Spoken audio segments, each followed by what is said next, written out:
Bismillahirrahmanirrahim. Assalamualaikum warahmatullahi wabarakatuh. Alhamdulillah, alhamdulillahi rabbil alamin. Wassalatu wassalamu ala asyrafil anbiya'i wal mursalin wa ala alihi wa sahbihi ajma'in amma ba'd. Pada sesi kali ini, izinkan saya untuk membahas tentang atau bab riba. Melihat dari riba, di sana ada pengertian daripada riba. Dalil-dalil yang berbicara tentang riba. Sejarah pengharaman riba, macam-macam riba, dan kita akan melihat bagaimana perbedaan antara riba dengan bagi hasil. Yang pertama, definisi atau pengertian daripada riba itu adalah bertambah, subur. Ini adalah pengertian daripada riba itu.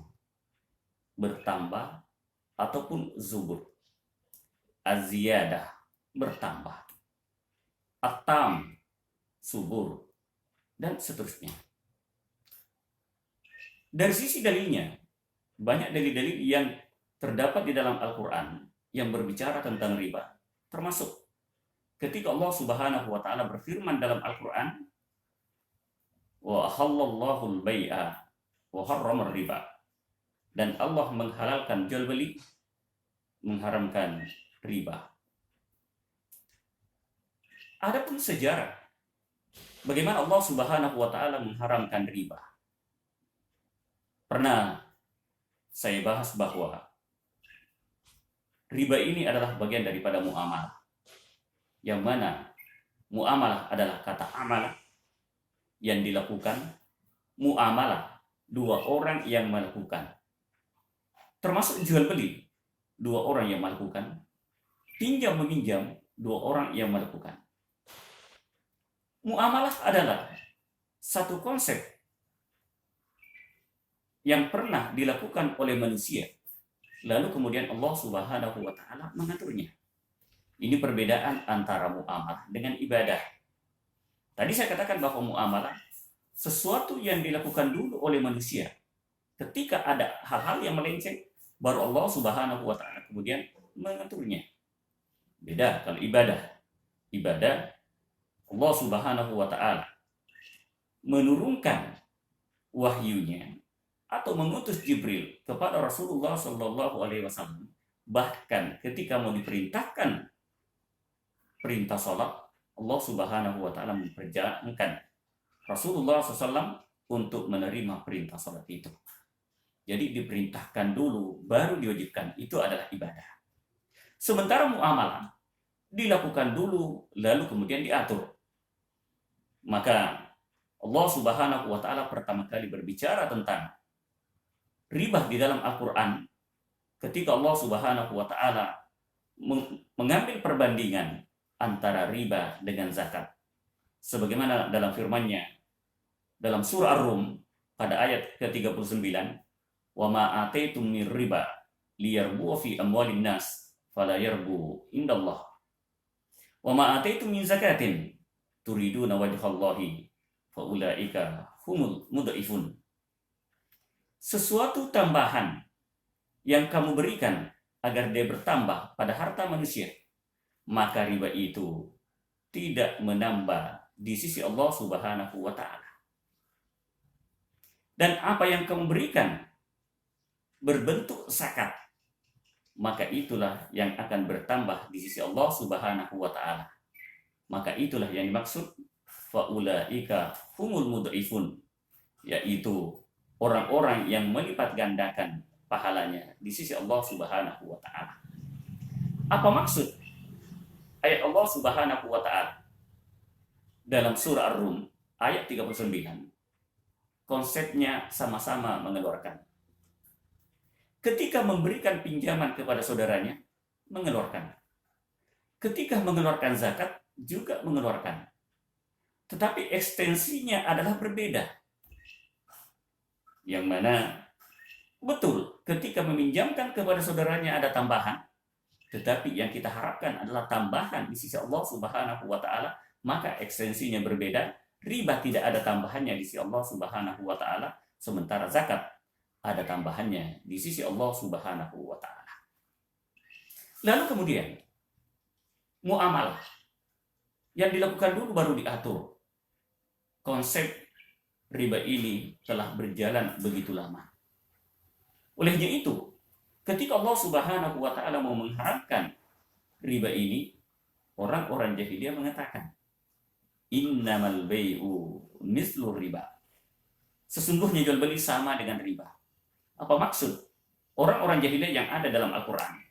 Sesungguhnya jual beli sama dengan riba. Riba ada tambahannya, jual beli ada tambahannya. Contohnya, ketika kita meminjamkan kepada seseorang, kepada si fulan, ataupun kepada si fulan, contohnya kita pinjamkan 100.000. Ketika pinjamkan, lalu meminta ketika ia mengembalikan pinjaman itu ada tambahannya, misalnya 5.000, modal yang kita keluarkan 100.000, 5.000 tambahannya menjadi 105.000, maka ada tambahannya. Inilah yang dimaksud dengan riba. 5 riba itu adalah tambahan. Lalu dalam konsep jual beli, modalnya 100.000, barang itu modalnya 100.000. Yang menjadi pertanyaan, adakah seorang pedagang, adakah seorang penjual, ketika modal barang itu 100.000, ia mau menjual di bawah modalnya itu? Jawabnya tidak. Maka ketika modalnya barang itu 100.000, lalu ia menjual 105.000 misalnya, maka sama-sama ada tambahan. Olehnya itu, orang-orang jahiliyah mengatakan, jual beli ada tambahannya, riba ada tambahannya, maka konsepnya sama. Innamal bai'u mislu riba. Sesungguhnya jual beli sama dengan riba. Ini adalah ungkapan daripada orang-orang jahiliyah yang melakukan peminjaman dengan konsep riba. Lalu dipertegas, dibantah oleh Allah Subhanahu wa taala dalam Al-Qur'an, wa ahallallahu al-bai'a wa harrama riba. Sebagaimana dalam Al-Qur'an disebutkan, innamal bai'u mislu riba wa ahallallahu al-bai'a wa harrama riba. Allah Subhanahu wa taala menghalalkan jual beli dan mengharamkan riba. Melihat pembagian daripada riba itu terdapat dua bagian, yaitu riba al-fadl dan riba an-nasi'ah yang berhubungan dengan waktu. Contoh riba al-fadl, yaitu riba tambahan. Saya pinjam beras 1 kilo. Lalu ketika saya pinjam, yang meminjamkan itu minta tambahan ketika dikembalikan 1 kilo 1/4, maka 1/4 itu adalah bagian daripada riba. Lalu bagaimana contohnya dengan riba nasi'ah yang berhubungan dengan waktu?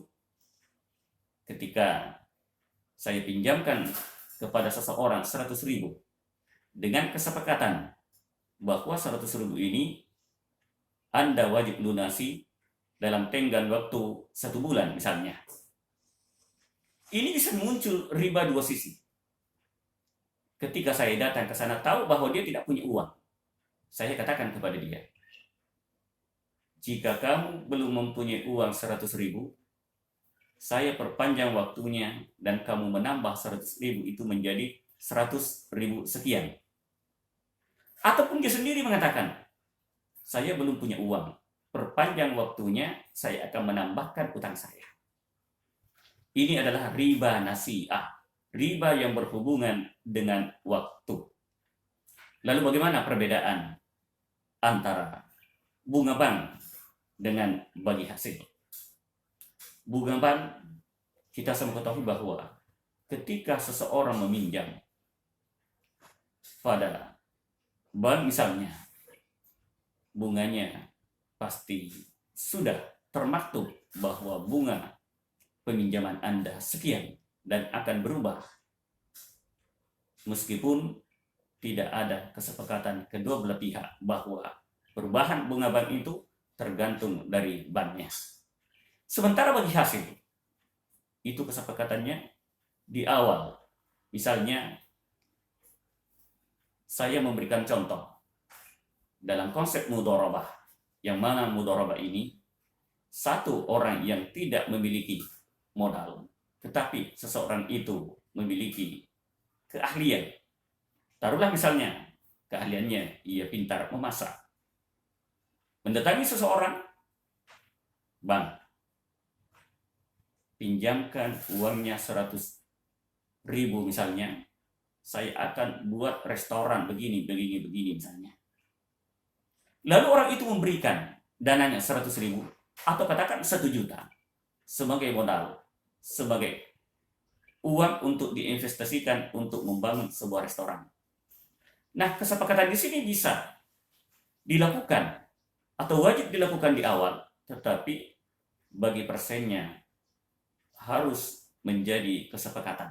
Contohnya, antara si pemodal dengan si pelaksana, ia bisa menyepakati berapa persen. Apakah ia mau 50-50, 50%, 50%? Boleh. Apakah 90%, 10%? Juga boleh. Atau dibalik, 10%, 90% juga boleh. Inilah yang dimaksud dengan bagi hasil. Sehingga endingnya bagi hasil ini, endingnya ketika menginvestasikan sesuatu untuk usaha, ketika untung sama-sama untung, ketika rugi sama-sama merugi. Inilah perbedaan antara bunga bank dengan konsep bagi hasil. Demikian apa yang saya sampaikan tentang riba. Mudah-mudahan ada manfaatnya, baik kepada saya pribadi dan kepada jamaah, kepada seluruh yang mendengar. Dan terakhir saya ucapkan atrukukum fi riayatillah, wallahul muwaffiq ila aqwamit thoriq. Assalamualaikum warahmatullahi wabarakatuh.